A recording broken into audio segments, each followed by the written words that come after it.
నమస్కారం. వీబీజీరామ్జీలో పనిచేస్తున్న ఉద్యోగులు ప్రస్తుతం తమ న్యాయమైన డిమాండ్ల కోసం నిరసన బాట పట్టారు. ఇది కేవలం ఒక ఉద్యోగుల సమస్య కాదు. గ్రామీణ ప్రాంతాల్లో ప్రభుత్వ పథకాలను ప్రజల వద్దకు తీసుకెళ్లే ఉద్యోగుల భవిష్యత్తుకు సంబంధించినటువంటి విషయం.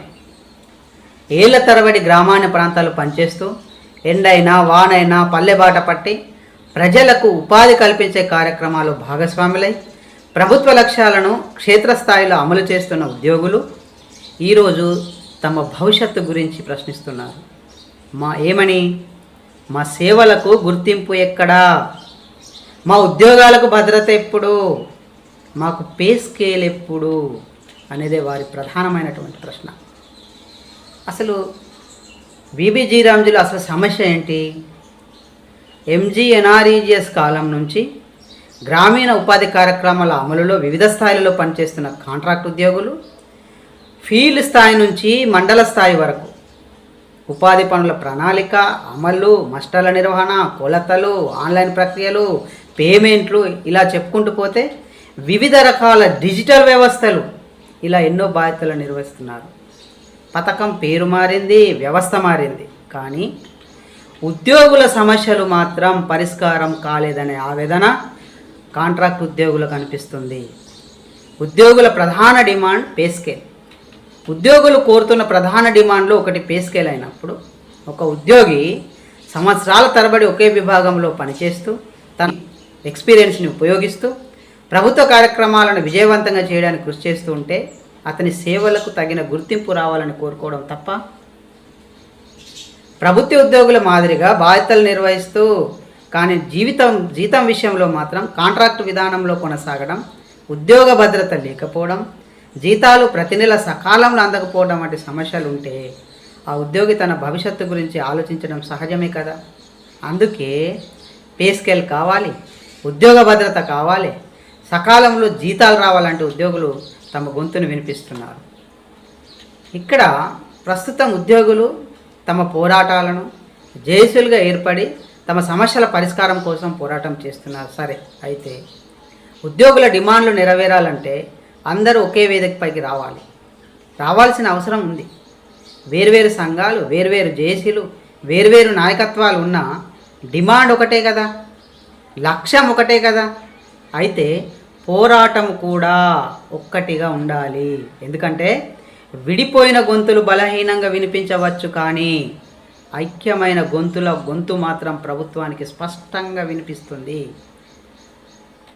ఈ సందర్భంలో మరి ప్రభుత్వం ఏం చేయాలి? ఉద్యోగులు చేస్తున్న నిరసనలను కేవలం ఆందోళనలుగా చూడకుండా వారి సమస్యలను ప్రభుత్వం సానుకూలంగా పరిశీలించాలి. ఉద్యోగుల ప్రతినిధులతో చర్చలు జరపాలి. వారి డిమాండ్లపై స్పష్టమైన హామీ ఇవ్వాలి. పే స్కేల్ సాధ్యాలను పరిశీలించాలి. ఆలోపు కనీసం జీతాలు సకాలంలో అందేలా చర్యలు తీసుకోవాలి. ఈ మధ్య జేఏసీ వీళ్ళు ఏర్పడినటువంటి జేఏసీ నాయకులతో చర్చలు జరిపినామని చెప్తున్నారు. సరైన పరిష్కారం దిశగా ఇంకొన్ని స్టెప్స్ తీసుకోవాలని అవసరం ఉంది అని ఏదో డేట్ ఇచ్చినట్టుగా వార్తలు వస్తున్నాయి. అయితే ఏళ్ల తరబడి సేవలు అందిస్తున్న ఉద్యోగుల భవిష్యత్తుపై స్పష్టత ఇవ్వాలి. ఎందుకంటే ఒక పథకం విజయవంతం కావడానికి కేవలం నిబంధనలు సరిపోవు. ఒక పథకాన్ని క్షేత్రస్థాయిలో అమలు చేయాలంటే ఆ చేసే ఉద్యోగుల కృషి కూడా అవసరం. చివరి మాట, వీబీజీరామ్జీ మార్పుల నేపథ్యంలో గ్రామీణ ప్రజలకు ఉపాధి కల్పించే బాధ్యత ఎంత ముఖ్యమో ఆ కార్యక్రమాలను అమలు చేసే ఉద్యోగుల భవిష్యత్తు కూడా అంతకన్నా ముఖ్యం. అందుకే ఉద్యోగులు న్యాయమైన డిమాండ్లను ప్రభుత్వం పరిగణలోకి తీసుకోవాలి. ఉద్యోగుల ఐక్యత బలపడాలి. నిరసనలు శాంతియుతంగా కొనసాగాలి. చర్చల ద్వారా సమస్యలకు పరిష్కారం రావాలి. పే స్కేల్ కోసం పోరాడుతున్న వీబీజీరామ్జీ ఉద్యోగుల డిమాండ్లపై ప్రభుత్వం సానుకూలంగా నిర్ణయాలు తీసుకోవాలని ఆశిద్దాం. ఇది కేవలం ఉద్యోగి సమస్య కాదు, ఏళ్ల తరబడి సేవ చేసిన ప్రతి ఉద్యోగి భవిష్యత్తుకు సంబంధించినటువంటి ప్రశ్న. ఈ విషయంలో మీ అభిప్రాయం ఏమిటి?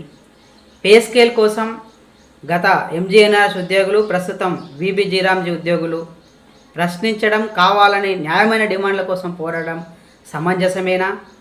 వాళ్ళకు పే స్కేల్ ఇవ్వడం సమంజసమేనా? మీ అభిప్రాయాలని కింద కామెంట్ రూపంలో తెలియజేయండి. ఈ వీడియో మీకు నచ్చితే లైక్ చేయండి. మీ ఉద్యోగులు, మీ సహచరులకు షేర్ చేయండి. ఈ వాయిస్, ఉద్యోగుల వాయిస్ ప్రభుత్వం చేరేదాకా మీరు షేర్ చేస్తూనే ఉండండి.